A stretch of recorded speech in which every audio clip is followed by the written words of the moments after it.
ಹಿಂಗನ್ರಿ ಅಂಬೇಡ್ಕರ್ ಅವ್ರಿಗೆ, ರಾಹುಲ್ ಗಾಂಧಿ ಕೆ, ಕಾಂಗ್ರೆಸ್ ಪಾರ್ಟಿ ಕೆ, ಎಸ್ ಎನ್ ಅಣ್ಣವ್ರಿಗೆ, ಸಿದ್ದರಾಮಯ್ಯ ಅವ್ರಿಗೆ, ಡಿ ಕೆ ಶಿವಕುಮಾರ್ ಅವ್ರಿಗೆ, ಅಖಿಲ ಕರ್ನಾಟಕ ಗಾಣಿಗ ಸಂಘಕ್ಕೆ, ಎಸ್ ಎನ್ ನಾರಾಯಣಸ್ವಾಮಿ ಅವ್ರಿಗೆ, ಸಿದ್ದರಾಮಯ್ಯ ಅವ್ರಿಗೆ, ರಾಹುಲ್ ಗಾಂಧಿ ಅವ್ರಿಗೆ, ಹೋಗ್ರೆ ಅಲ್ಲಿ ಇಸ್ಕೊಂಡ್ರಲ್ಲ. ನೆರೆದಿರ್ತಕ್ಕಂಥ ಗಾಣಿಗ ಸಂಘದ ಪದಾಧಿಕಾರಿಗಳೇ ಮತ್ತು ಗಾಣಿಗ ಸಮುದಾಯದ ಎಲ್ಲ ಹಿರಿಯರಿಗೆ ಮತ್ತು ಕಿರಿಯರಿಗೆ ನಮಸ್ಕರಿಸ್ತಾ, ನಮ್ಮ ಶಾಸಕರಾದಂಥ ಎಸ್ ಎನ್ ನಾರಾಯಣಸ್ವಾಮಿ ಅವರಿಗೆ ಈ ಬಾರಿ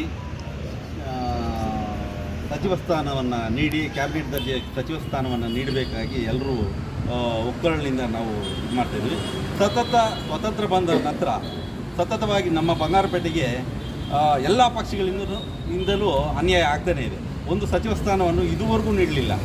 ದಯವಿಟ್ಟು ಈ ಬಾರಿ ಆದರೂ ನಮ್ಮ ಎಸ್ ಎನ್ ನಾರಾಯಣಸ್ವಾಮಿ ಅವರು 3 ಬಾರಿ ಗೆದ್ದಿರ್ತಕ್ಕಂಥ ಹ್ಯಾಟ್ರಿಕ್ ವಿಜಯವನ್ನು ಸಾಧಿಸಿರ್ತಕ್ಕಂಥ ಎಸ್ ಎನ್ ನಾರಾಯಣಸ್ವಾಮಿ ಅವರು ಈ ಬಾರಿ ಆದರೂ ಖಂಡಿತ ಸಚಿವ ಸ್ಥಾನವನ್ನು ನೀಡಲೇಬೇಕು ಅಂತ ನಮ್ಮ ಸಂಘದ ಪರವಾಗಿ ಎಲ್ಲರೂ ಕೇಳ್ಕೊತಾ ಇದ್ವಿ. ಅವರ ನಿಸ್ವಾರ್ಥ ಸೇವೆ ನಮ್ಮ ಇಡೀ ತಾಲೂಕಿಗೆ ಗೊತ್ತಿದೆ. ಯಾವುದೇ ಸಮುದಾಯದವರು ಹೋಗಲಿ, ಯಾವುದೇ ಜಾತಿಯವರು ಹೋಗಲಿ, ಯಾವುದೇ ಧರ್ಮದವರು ಹೋಗಲಿ, ಅವರು ಸಮಾನವಾಗಿ ನಿಷ್ಕಲ್ಮಶವಾಗಿ ಅವರು ತಮ್ಮ ಸೇವೆಯನ್ನು ಸಲ್ಲಿಸ್ತಾ ಇದ್ದಾರೆ. ಅಂಥ ನಿಸ್ವಾರ್ಥ ಸೇವೆಗೆ ನಾವು ಸ್ವಾಭಿಮಾನದಿಂದ ಕೇಳ್ತಾ ಇದ್ದೀವಿ. ದಯವಿಟ್ಟು ಈ ಬಾರಿ ಅವರಿಗೆ ಸಚಿವ ಸ್ಥಾನವನ್ನು ನೀಡಬೇಕಾಗಿ ತುಂಬ ಹೃದಯದಿಂದ ಕೇಳ್ತಾ ಇದ್ದೀವಿ. ಈ ಭಾಗದಲ್ಲಿ ಬಲಗೈ ಸಮುದಾಯದ ಕಮ್ಯುನಿಟಿ ಕ್ಯಾಸ್ಟು ಹೆಚ್ಚಾಗಿರೋದ್ರಿಂದ ಒಂದು ಬಾರಿ ಈ ಕೋಲಾರದಲ್ಲಿ ಒಬ್ಬರು ಶಾಸಕರು ಬಲಗೈ ಸಮುದಾಯದಲ್ಲಿ ಇದ್ದಾರೆ. ಅವರನ್ನು ನಾವು ಗುರುತಿಸಿಲ್ಲ ಅಂದರೆ ನಮ್ಮ ದುರ್ದೈವವಾಗುತ್ತೆ.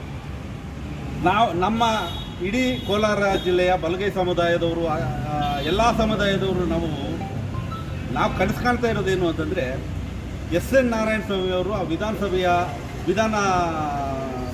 ಸಭೆಯ ಮೆಟ್ಲ ಹತ್ರ ನಿಂತು ಅವರ ಪ್ರಮಾಣ ವಚನವನ್ನು ನಾವು ಕಣ್ತುಂಬ ನೋಡಬೇಕು ಅಂತ ನಾವು ತುಂಬ ಆಶಿಸ್ತಾ ಇದ್ದೀವಿ. ನಮ್ಮ ಆಸೆಯನ್ನು ಯಾವುದೇ ಕಾರಣಕ್ಕೂ ನಿರಾಸೆ ಮಾಡಬೇಕು ಅಂತ ನಮ್ಮ ಸಂಘದಿಂದ ನಾವು ಕೇಳ್ಕೊತಾ ಇದ್ದೀವಿ. ಕಾಂಗ್ರೆಸ್ನಲ್ಲಿ ಅವರು ನಿಷ್ಠಾವಂತ ಕಾರ್ಯಕರ್ತರು. ಯಾವುದೇ ಕೆಲಸವನ್ನು ಕೊಟ್ಟರು ಕಾಂಗ್ರೆಸ್ನಲ್ಲಿ ಅವರು ಎಲ್ಲ ಕೆಲಸಗಳನ್ನು ಅತ್ಯಂತ ನೀಟಾಗಿ, ಚೊಕ್ಕವಾಗಿ, ಕರೆಕ್ಟಾಗಿ ಮಾಡ್ತಕ್ಕಂಥ ಏಕೈಕ ಶಾಸಕರು. ಹಾಗಾಗಿ ಅವರು 3 ಬಾರಿ ಗೆದ್ದಿದ್ದಾರೆ. ಅವರು ನಂಬಿಕೆಗೆ ತುಂಬ ಅರ್ಹ ಶಾಸಕರು. ಅವರ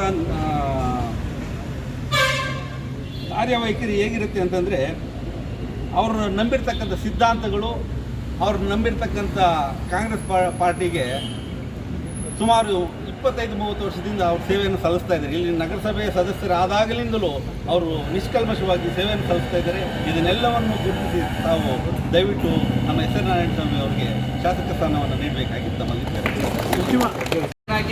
ಅವಿರೋಧವಾಗಿ ಆಯ್ಕೆಯಾಗಿರುವಂಥ ಡಿ ಕೆ ಶಿವಕುಮಾರ್ ಸಾಹೇಬರಿಗೆ ಅಭಿನಂದನೆಗಳು.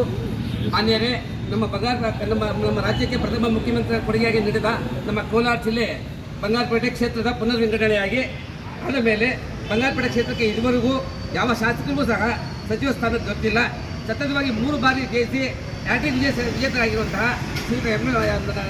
ನಾರಾಯಣಸ್ವಾಮಿ ಅವರಿಗೆ, ಎಸ್ ಎನ್ ನಾರಾಯಣಸ್ವಾಮಿ ಅವರಿಗೆ ಈ ಬಾರಿ ಮುಂದಿನ ಸಚಿವ ಸಂಪುಟದಲ್ಲಿ ಸಚಿವರನ್ನಾಗಿ ಮಾಡಬೇಕು, ಮತ್ತು ಅವರಿಗೆ ಕೋಲಾರ ಜಿಲ್ಲಾ ಸಚಿವರನ್ನು ಮಾಡಬೇಕು ಅಂತ ನಮ್ಮ ಬಂಗಾರಪೇಟೆ ಜಿಲ್ಲೆ ಗಾಣಿಗೂ ಸಹ ಒತ್ತಾಯಿಸ್ತಾ ಇದ್ದೀವಿ. ಅವರು ಸಹ ಸಣ್ಣಪುಟ್ಟ ಸಮಾಜವನ್ನು ಸಹ ಅವರು ಗೌರವಿಸ್ತಾ ಇದ್ದಾರೆ. ದಯವಿಟ್ಟು ಅವ್ರ ಬೆನ್ನೆಲುಬು ನಾವಾಗಿ ನಿಂತಿದ್ದೀವಿ. ಅದಕ್ಕೋಸ್ಕರ ಸಚಿವರನ್ನಾಗಿ ಮಾಡಬೇಕು ಅಂತ ನಾವು ಒತ್ತಾಯಿಸ್ತಾ ಇದ್ದೀವಿ. ನಮ್ಮ ಗಾಣಿಗ ಸಮುದಾಯದ ಹಿರಿಯರು ಎಲ್ಲರೂ ಹಾಗೂ ಪತ್ರಿಕಾ ಈ ದಿವಸ ನಾವು ಇಲ್ಲಿ ಸೇರಿರುವ ಉದ್ದೇಶ ಬಂದು ಎಸ್ ಎನ್ ನಾರಾಯಣಸ್ವಾಮಿ ಅವರು ಸತತ 3ನೇ ಬಾರಿಗೆ ಶಾಸಕರಾಗಿ ಆಯ್ಕೆಯಾಗಿದ್ದು ನಮಗೆಲ್ಲರಿಗೂ ಸಂತೋಷದ ಸುದ್ದಿ. ಅದೇ ರೀತಿ ನಮ್ಮ ಬಂಗಾರಪೇಟೆ ಕ್ಷೇತ್ರ ವಿಂಗಡಣೆ ಆದಾಗ ಆ ದಿವಸದಿಂದಲೂ ಇವತ್ತಿನವರೆಗೂ ಯಾರಿಗೂ ಸಚಿವ ಸ್ಥಾನ ಬಂದಿಲ್ಲ. ಯಾಕಂದರೆ ಕೆಲವು ಕಾರಣಾಂತರಗಳಿರ್ಬೋದು, ಅದೆಲ್ಲ ನಮಗೆ ಬೇಕಾಗಿಲ್ಲ. ಅದು ಈ ಸರಿ 3 ಸರಿ ಹ್ಯಾಟ್ರಿಕ್ ಸದಸ್ಯರಾಗಿರೋದ್ರಿಂದ, ವಿಧಾನಸಭೆ ಸದಸ್ಯರಾಗಿರೋದ್ರಿಂದ ಅವರಿಗೆ ನಮ್ಮ ಗಾಣಿಗರ ಸಂಘದಿಂದ ಎಲ್ಲ ನಮ್ಮ ಬಂಗಾರಪೇಟೆ ತಾಲೂಕು ಗಾಣಿಗರ ಸಂಘದ ವತಿಯಿಂದ ಎಲ್ಲ ಗಾಣಿಗ ಬಾಂಧವರು ಒಂದು ಕೋರಿಕೆಯನ್ನು ನಮ್ಮ ಕರ್ನಾಟಕ ಪ್ರದೇಶ ಕಾಂಗ್ರೆಸ್ ಸಮಿತಿಯಾದ ಅಧ್ಯಕ್ಷರಾದ ಡಿ ಕೆ ಶಿವಕುಮಾರ್ ಅವರಿಗೆ ನಮ್ಮ ವತಿಯಿಂದ ನಾವು ದಯಮಾಡಿ ನಮ್ಮ ಶಾಸಕರಾದಂಥ ಎಸ್ ಎನ್ ನಾರಾಯಣಸ್ವಾಮಿ ಅವರಿಗೆ ಸಚಿವ ಸ್ಥಾನ ಕೊಟ್ಟು ಕೋಲಾರ ಜಿಲ್ಲೆಗೆ ನಮ್ಮ ಕೋಲಾರ ಜಿಲ್ಲೆಯವರಾದಂಥ ಎಸ್ ಎನ್ ನಾರಾಯಣಸ್ವಾಮಿಗೆ ಕೋಲಾರ ಜಿಲ್ಲಾ ಉಸ್ತುವಾರಿ ಸಚಿವರನ್ನಾಗಿ ಮಾಡಬೇಕೆಂದು ನಾವು ಡಿ ಕೆ ಶಿವಕುಮಾರ್ ಸಾಹೇಬರು ಹಾಗೂ ಕರ್ನಾಟಕ ರಾಷ್ಟ್ರೀಯ ಅಧ್ಯಕ್ಷರಾದ ಮಲ್ಲಿಕಾರ್ಜುನ ಖರ್ಗೆ ಸಾಹೇಬರವರೆಗೂ ನಮ್ಮ ವತಿಯಿಂದ ಒತ್ತಾಯ ಮಾಡ್ತೀವಿ. ಪೂರ್ವಕವಾದ ಒತ್ತಾಯ ಮಾಡ್ತಾ ಇದ್ದೀವಿ. ಇವತ್ತು ಇಲ್ಲಿ ಅಂಬೇಡ್ಕರ್ ಭವನಲ್ಲಿ ಅಂಬೇಡ್ಕರ್ ಸ್ಟ್ಯಾಚ್ಯೂ ಹತ್ರ ನಿಂತ್ಕೊಂಡು ಮಾಡ್ತಾ ಇದ್ದೀವಿ. ಇದಕ್ಕೆ ಕೊಡುಗೆ ಬಂದು ಎಸ್ ಎನ್ ನಾರಾಯಣಸ್ವಾಮಿ ಅವರೇ. ಇಷ್ಟು ಮಾತ್ರ ಯಾವ ಶಾಸಕರು ಮಾಡಿಲ್ಲ. ಅದನ್ನು ಇದೊಂದು ಸಾಕು ಅವ್ರು ಮಾಡಿರೋದು. ಬೇರೆ ಎಲ್ಲ ಊರಲ್ಲೆಲ್ಲ ಅಭಿವೃದ್ಧಿ ಆಗ್ತಾಯಿದೆ. ಇದೇ ರೀತಿ ಇನ್ನೂ ಇದಕ್ಕಿಂತ ಜಾಸ್ತಿ ಅಭಿವೃದ್ಧಿ ಮಾಡ್ತಾರಂತ ನಾವೆಲ್ಲ ನಂಬಿಕೆ ಇಟ್ಕೊಂಡಿದ್ದೀವಿ ಅವ್ರ ಮೇಲೆ. ಅದೇ ರೀತಿ ದೇವರಿಗೆ ಭಗವಂತನಲ್ಲಿ ಪ್ರಾರ್ಥನೆ ಮಾಡಿ ಅವ್ರಿಗೆ ನಾಳೆ ಅವ್ರದ್ದು ಹುಟ್ಟಿದಬ್ಬ ಇದೆ, ಆಯುಷು ಆರೋಗ್ಯ ಎಲ್ಲ ಚೆನ್ನಾಗಿ ಕೊಡಲಿ ಅಂತೇಳಿ ಭಗವಂತನಲ್ಲಿ ಪ್ರಾರ್ಥನೆ ವಂದನೆ.